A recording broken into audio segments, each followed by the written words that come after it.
Економски раст од 2,3% и инфлација до 3,5% годинава. Народната банка ги намали проекциите за перформансите на македонската економија.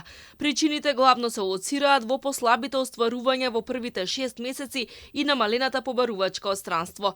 На растот негативно влијаат состојбите со извозот, а позитивно инвестициите и растот на потрошувачката.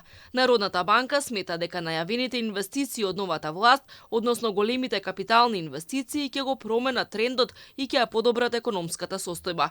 Геополитичките ризици остануваат, а загрижуваат и резултатите на германското стопанство, кон кое македонската економија е најмногу изложена. Причините за тоа се повеќекратни, има надворешни фактори, бидејќи тоа е економија која што е извозно ориентирана и во голема мера зависи од глобалниот контекст, но има и домашни структурни фактори кои што го отежнуваат процесот на закрепнување. За нас германската економија е клучен партнер, дури ако се споредиме во рамки на регионот на Западен Балкан, нашата изложеност кон германската економија е неголема, нешто над 40% од вкупниот наш извоз се насочува во германската економија. Народната банка не ја промени проекцијата за инфлација од 3,5% годинава по минатогодишните 9,4%. Цените на храната и енергијата на светските бирзи полека се намалуваат, но цените на металите остануваат повисоки од предпандемиските нивоа, што ќе биде значајно за македонската металопреработувачка индустрија.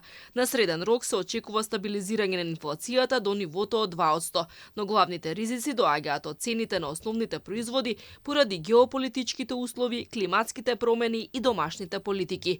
Народната банка веќе почна да ја олабавува монетарната политика и 2 пати ја намали основната камата. Останува потребата за водење на прудентни домашни макроекономски политики, кои што може да влијаат на агрегатната побарувачка, особено политиките на пазарот на труд, но и интензитетот со кој што би се спроведувале структурните реформи, затоа што пак структурните реформи ни се значајни за решавање на структурните проблеми и зголемување на понудата на домашни ресурси, храна и енергија, кои што може да бидат значаен субститут и да ги ублажат притисоците кои што доаѓаат од надвор. Народната банка предвидува македонската економија следната година да расте со стапка од 3,3%, а инфлацијата да достигне 2,5%.